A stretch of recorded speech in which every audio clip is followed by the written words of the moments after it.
the last 3 decades, Shinjini Kumar has held leadership roles at the Paytm's Payment Banks, Bank of America, and at the PricewaterhouseCoopers. She has in her last role, she in her last role was heading the consumer banking division for Citibank in India. Currently, she is the co-founder for Salt. Salt is a fintech for women, focuses on women, and she's bringing her passion and all her experience and channelizing all her energy in this product that she has launched. So let's talk to understand what's going and what is Salt all about. Welcome, Shinjini. My name is Soumya. As you know, I'm the associate publisher Thank for you. PeakLife Magazine. So, starting off, how did your journey in the financial I've talked about it a few times now, so I don't want to bore people. But it was accidental. I had studied English literature and journalism. It was my passion to, become a journalist at that time. I lived in a small town. I come from a rural area in Bihar, and so I wanted to, live in a city. That was my dream. And my brother brought the Reserve Bank of India form and said, if you'll never pass this exam, but if you pass, you'll only live in a city. And that was it. I wrote the exam, and I was also lucky to get into journalism. So I was at Times Center for Media Studies in Delhi, and then this RBI recruitment, letter came, and yeah, I thought I should just give it a shot. I actually was advised that I should give this a shot, and I took the flight, and it was another city. RBI was sending me to Bangalore, and for me at the time, seeing new places was the thing. So if they had told me to go to Patta, I'm pretty sure I would have never joined finance, and this journey would have been very different. They said Bangalore, and I just immediately got very excited and went and joined. So that's how accident was. and from RBI to Paytm and PwC and all those things, Bank of America? Who would think of leaving a Bank of America and coming back and doing stuff here on your own? Tell us something about the inception of Salt. So, because I did so many different careers, that I got rid of at an early stage was this idea that you need to stay vested in an organization to become something. So for me, living in the moment was important, and doing the moment and learning, those have been my goals, rather than saying I want to do I want to become this. I want to do something. I don't want to become something. That's always been me. And one of the things that I was doing when lockdown happened was taking care of my mother, who was unwell. She was undergoing a long treatment, and Chaitra, who's my co-founder, started to talk to me about her ambition to do her next startup. She's already a startup founder, and she wanted to do something in the space of women and finance, because she was realizing that even though fintech revolution had supposedly expanded financial services, the participation of women in terms of the percentage was not really going up. So that was bothering her, and she was coming at it with the perspective of saying, is this market, is this target audience, it seems to be ready for it, because every other parameter seems to be working for it, but how can we expand it for finance? And initially we were just having that conversation. A side conversation, because I've known her and we've been good. At some stage, I think that whole idea of seeing my, just also talking to my mother at the time and realizing that, life is finite and your time is finite, and then having this conversation on the side to do something more impactful than what I had ever done, actually just created this. It was a magical moment. And then I called Aditi, who's my third co-founder, and I really, frankly, she was so well settled in what she was doing. I didn't expect her to say yes to joining the founding team and to be a co-founder. And she said yes. And then there was it was serendipity. So it had to happen. Yeah. So how do you like the change and the shift, coming from one of the corner offices overlooking the bay probably, and to running and doing all that stuff that you're currently doing? How do you like the shift? I love it. I have loved every career change that I have made for different reasons because I am the kind of person who actually doesn't like to get comfortable with what I do. So I do, keep breaking that.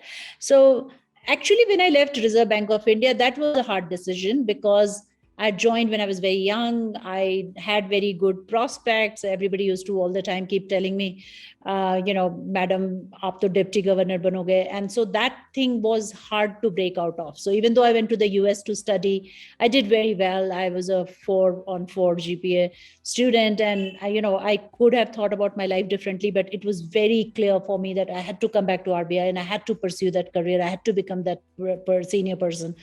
But when I came back and started to look at life differently, it was a hard decision. But once I took that decision because I wanted to do different things, no change has been hard in that sense, because I realize what I am getting into, and I'm very optimistic and enthusiastic about it. There are other reasons to be happy. One is, of course, I get to work with people that I really love. So, my co-founders and the founding team that we have picked up, I think it's an absolutely different type of joy to build your team from scratch, to go back and question things from scratch, and to see this inception. So this is a joy that I don't think I've had in my career. So that is absolutely fantastic. But as a brownie point, there are other joys, like being able to work from my house in Mukteshwar a lot more, because we are a remote company. All of us work from home, and I think that is an added bonus. And there are very many other things, but overall, I think the fact that we are building an organization with a purpose, I think that's very motivating for me. And that's really, and also that makes it fun. What kind of challenges did you face in your journey? When you start your career as a young bureaucrat, and I was 22 when I joined Reserve Bank of India, you get wired to not thinking about challenges. So there are so many instances where you'll hear a senior bureaucrat saying, oh, what does it have to do with my gender?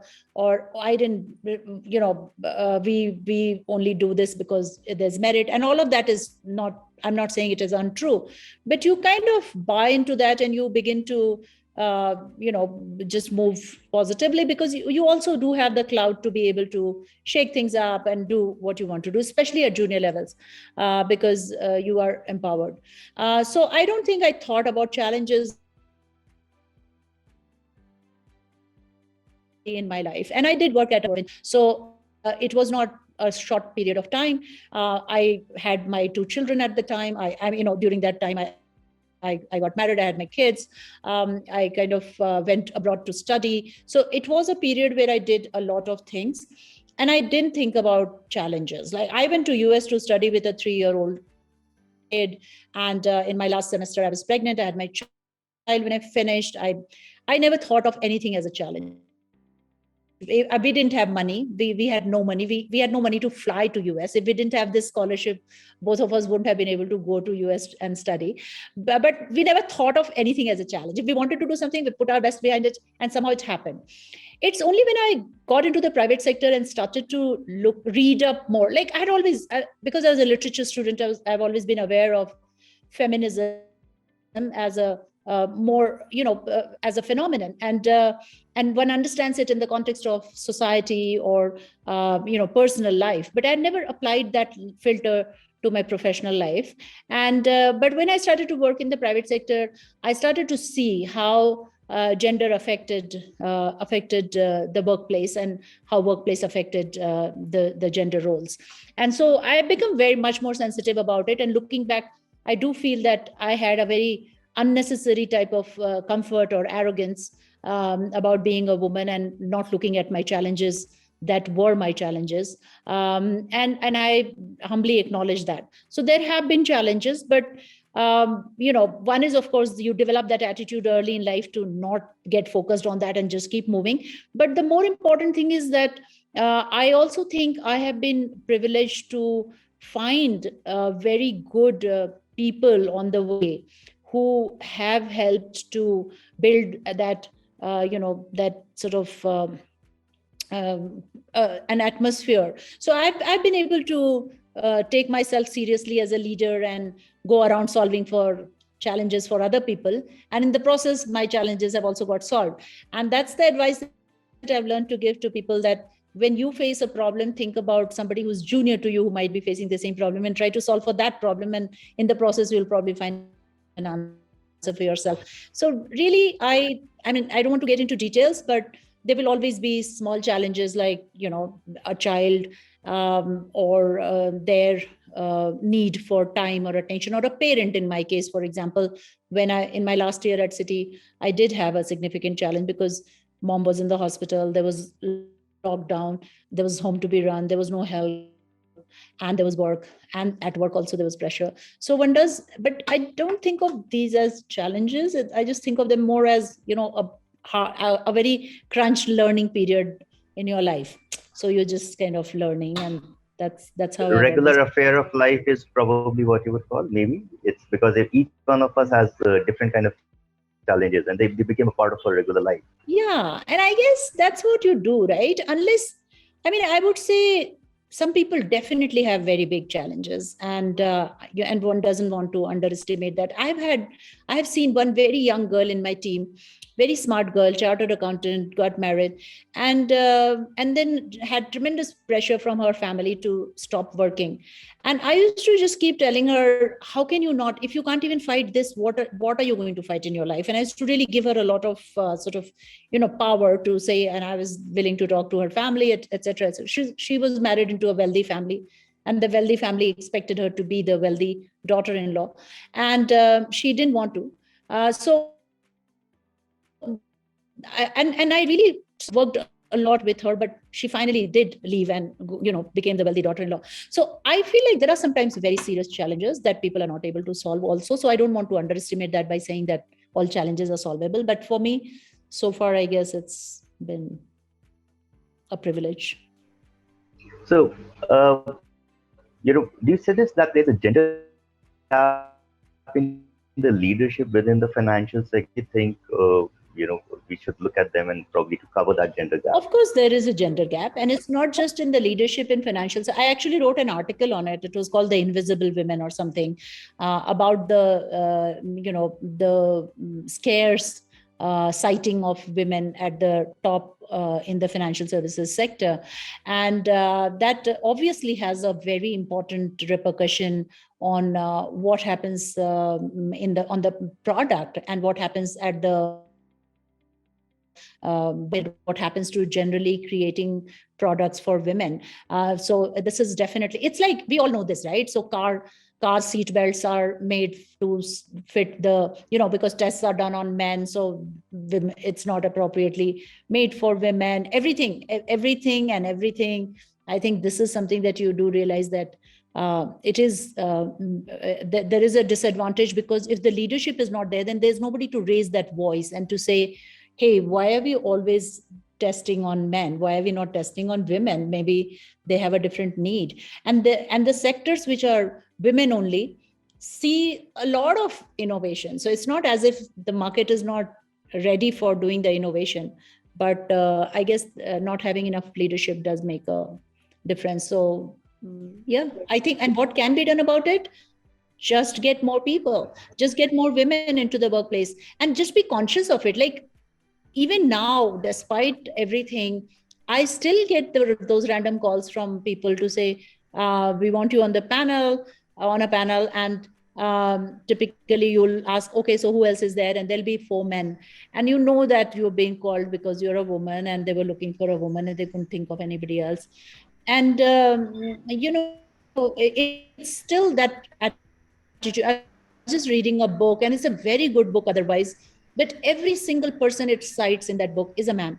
And so that laziness to not make that extra effort to go and find is very visible. So what can be done about it to fight the laziness sometimes is just becoming more aware. Because I don't think people have a especially in current times, I don't think people have a bad intention to say, oh, very few people will have that stupid intention to say, oh, women should be sitting at home and men should be doing jobs. I don't think it's that. I think it's the method of it. It's how to go about making a more equal world, which is not which doesn't, come on itself, or come by itself. You need to work at it.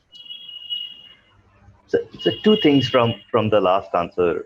One, would you suggest that the period when KV Kamath was leading ICICI and all the three Shikha and the others, they all came to the top, and one became the head at ICICI, one moved to Axis, and all that stuff was happening. Do you think that was the golden period for women in banking? That's one.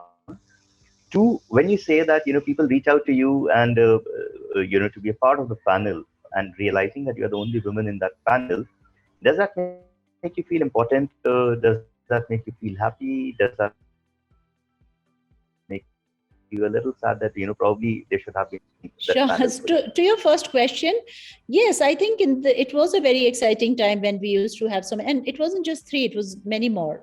So there were many women at the time that were at that level of leadership, and we expected that will translate into a better gender ratio. But just very more personally, when we joined RBI, we used to have Mrs. Thorat and Mrs. Gopinath and many others. But then Mrs. Udeshi also became deputy governor. We actually, as young, recruits who didn't know anything about anything, but just seeing these women out there on stage in meetings, having these conversations, it was very important for us, and it made us feel like we had a career where we would be able to do the same. And I always say this, that the aspiration that I had that someday I want to become, a deputy governor or something in the RBI came from the fact, it didn't come from a nebulous idea of becoming something. It came from just watching Mrs. Thorat or Mrs. Gopinath or Mrs. Rishi and thinking, oh my God, these women look so empowered and so cool, right? So I think that demonstration effect on younger women is very, very important to help them to go through that tough period in life when many of them tend to drop out of the workplace. So that's important. To answer your second question, what does it make me feel if I know fully well that I've been invited to a board or to a panel because I'm a woman? I will tell you an anecdote. So somebody invited me like that, and I couldn't make it. I didn't have the time. So I said, can I send somebody from my team? And then they very clearly, sheepishly said, yeah, but it'll be nice if you can send a woman. So I said, okay. So I called my marketing head, who's a very smart woman, and said, would you be able to go? And she got very annoyed. She's younger. She got very annoyed.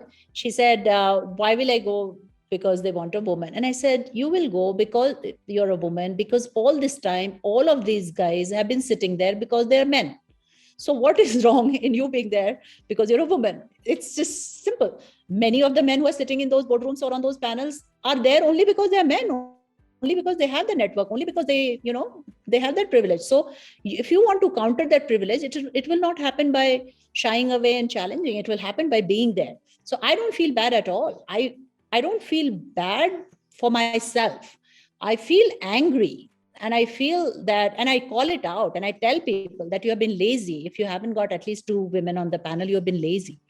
And that's something I call out, but I still go. I mean, I'm not like, it's not an issue with me.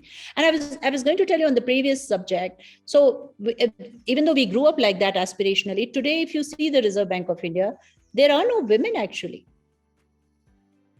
at the top. So, it's not always that you start and it moves ahead. Sometimes it goes back and forth, and same situation in banking, right? The example that you gave, etc., and other banks. So sometimes it will be, a little bit forward and backward and forward and backward. But yeah, I just wish it was better. Yeah, I mean, I remember when you mentioned there are no senior women at leadership positions in RBI, I was just thinking, last I remember, within the publicity team, there was Alpana Killawala, probably she was heading the publicity team. And after that, yeah, I mean, I haven't met anybody else again at that level. So yeah, you're right. It's a lack of this thing. And I also see this happening, and understanding it very closely because my wife is an HR professional, and they focus onto the gender diversity. They focus onto bridging up the gap, and the the organizations which are really big, they come up with, okay, this is the position, but I only have this little money of budget. You know, the women, of course, for the similar position, there is a bigger budget for men. And she feels angry. She said, Arey, you're sending her to a very small remote town and then you're giving her this money, but the same position of man, he's getting probably, 1.5 times more than what you're giving her. But I guess that one needs to break that, notion and also the thought. Having said this, what is your definition of an empowered? I mean, it's a hard question. I don't think I've thought about it as an empowered person versus whether you are a man or a woman. You will have situations in life where you can take charge and you can make decisions and you can move ahead, and there will be situations where you will try but you will not be able to move ahead, as it happens because of various reasons which have to do with patriarchy, but also have to do with the fact that women don't have asset ownership or money or incomes that are independent. Women find themselves more in a situation where their life's choices are determined by other people, typically men, but also sometimes women. And that I would think is being in a situation which is not empowered. So I would rather look at it as saying what is not empowered than saying what is empowered. For me personally, I feel empowerment of a certain type has been a privilege where one is able to fight for something. So for me, being able to speak and have that expression and to be able to call out bullshit or to be able to call out a person is a certain type of empowerment. But also, you do realize that sometimes you have to be prepared for consequences, and sometimes those consequences are not favorable again. So the odds are stacked against you, but within that, if you are able to create a path for yourself where you can make your life choices, you can help other people make life choices that are better for them, and you don't get punished for it. I think that's empowerment. I would say that makes you feel like that's what you would want to achieve. At least I do. You mentioned you're sitting here at Mukteshwar, a beautiful place, and I also understand that the work from home culture has actually uh, been a boon for someone and it's a bane for some people, that if there's so much of work, there's so much of stress. How do you look at it? And now the work-life balance at Mukteshwar, probably you get a better work-life balance compared to a city like Bombay, or how does it work for you? Being a founder, it's in a certain manner, an expectation comes up that you would be probably available 24/7. How do you Yeah, balance it? I agree. So I'm a huge believer in design of things. And I think the design of your home, if you're working from home, the design of your home does have a bearing on your productivity, your uh, attitude, your outlook, your ability.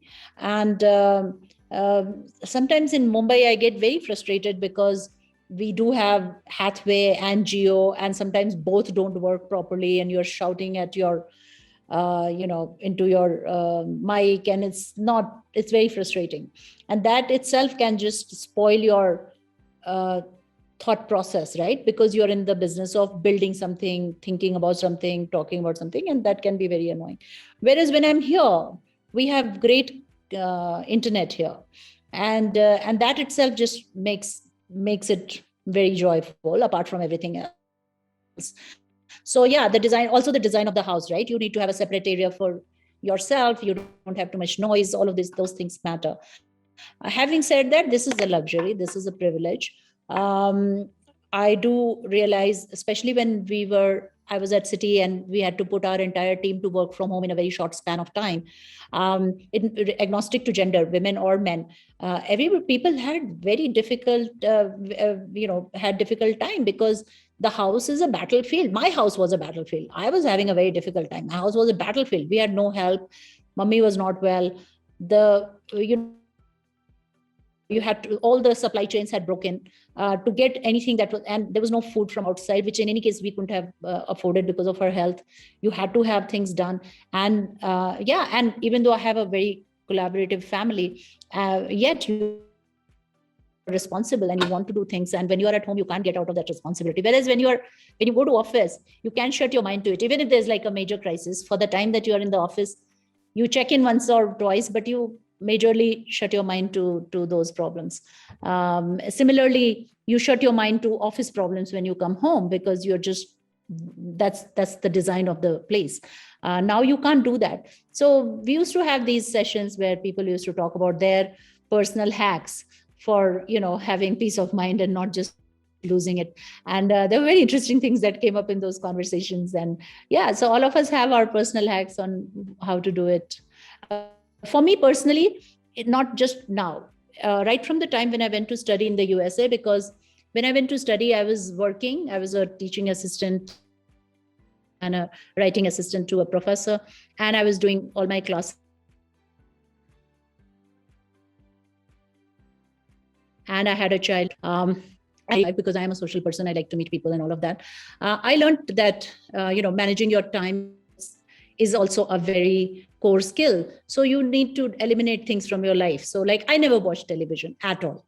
So my personal hack is to eliminate things that don't really interest me. So because I like reading, I have to have books. So no television. I barely watch, any other any of this Netflix and Amazon Prime and all. Lately, because of my current startup, I started to be more on social media, and that also is a distraction. But yeah, you do realize how to contain your time. So I have a time in the morning and I have a time in the evening and sometime around lunchtime. But after that, I try to not do it. But yeah, it's kind of hard. So you have to have your personal hacks to keep your sanity intact. Otherwise, it can actually be very, very difficult, because work and life spilling onto each other. So one thing I learned during this time in the US was that you can almost on a continuous basis be doing both. And I think that's where people say women are better multitaskers. I guess I am one of those. Anybody who knows me knows that I can actually do 2 or 3 things at the same time without getting hassled about it. Or I'm a good logist. I can create good logistic support for myself, also get help, and all of those things are important. But yeah, sometimes it's something you have to consciously build for yourself. It won't happen on its own. On its own, it'll drive you crazy. Great. So last 2 questions. I realize that we are running out of time. It's just about 9 minutes left. So, you have been leading from the front with so much of passion ever since. Now, tell us one achievement or milestone that you have been really very proud of for yourself. And the last one, I'll add on to this, your success mantra, and something that you would want to share with the budding entrepreneurs or the women co-founders, or the women, I would say entrepreneurs for that matter. I am very proud of myself. Okay. I guess I'm very proud of myself right now because I was able to get into entrepreneurship. I mean, I never thought I'd be able to do that. So I should say that it took a lot of courage. It took a lot of convincing. So I am proud of myself that I did it. My success mantra first of all, define success your way, because it doesn't have to be the same for everyone. But once you define it, I think not having fear is the best thing that you can do to yourself. Most of the times we are held back because of fear. And fear is what prevents you from moving towards anything that you don't know. And what you know will always limit you. And what you know is what will take you to a different place. So I think that fear of what you don't know is something that you need to overcome. And for me, that has been a very big deal in life, like for every single time, like, whether it is leaving RBI and not knowing where to go, whether it was even as a child. I was 14 years old when I left my really tiny, place and went on my own to a hostel. And those days, no phones, no nothing, etc. I think that overcoming that fear and being excited about what is unknown is probably something that I would think is important to me. That probably is your success mantra as well, you would say. I mean, being fearless is your motto, maybe, in that case. That drives you. I literally don't feel fear. Yeah. Okay. And do we take this as a piece of advice from you for the for the Yes. female workforce, for the female women leader? That sounds okay. Now I see that I still have 5 minutes time. So I'll take back to your answer wherein you mentioned that the difficulties women face is one of the points you mentioned, that not having assets in their own name. Yeah, that was one of the things. And I relate it with one of the other interviews that I was doing about 3 4 days back. And this one of the women leaders who started early, her major issue came up with that. She was like, the banking system needs to recognize that uh, women are also farmers. So what, that the piece of land is in the name of the husband, but the husband is working in the town. So you don't give facilities to women. You don't give the XYZ other things that a farmer is entitled to. That's one. Two, for women founders, she said, even if she has say 95% or 98% of share in her own company, the bank doesn't give her loan because there is no other collateral, a house or her jewelry till she's putting it. Uh, do you think this should have been addressed in some manner? Do you think SALT probably would address it in some manner? With your influence in banking, probably you think maybe other women bankers should take a note on this? Yeah, for sure. I think the whole space of credit needs to be needs to dramatically change to keep up with the times. In any case, the nature of the economy has changed. This whole idea of the asset being a collateral, and then I don't know what kind of comfort this comes. I mean, it's also a legacy factor, right? And there have been some sort of enlightenment in terms of understanding cash flows, etc. And we keep talking about these things, right? As long as my career is, I've heard all of these things that you, and especially now with all this digital implementation of GST and everything, that you can understand, you can do invoice financing, you can do this, you can do that. All of those things are possible. It's just that if you create short supply on the supply side, then the demand side will always suffer. By that, what I mean is that why is Amazon able to offer you everything cheaper than anybody else? Is because people are competing to be, suppliers are competing to be on Amazon and to maintain good quality and to get good reviews. The onus is always on the supplier. Compare that with the financial system. In the financial system, the supplier is almost the king. They're doing you a favor. They're making you fill up the same form 30 different times because they have the power, and they have the power because they have a scarcity. And why should that scarcity happen in a country where saving rate is high, and it is the same woman to whom you are saying, I won't give you this loan.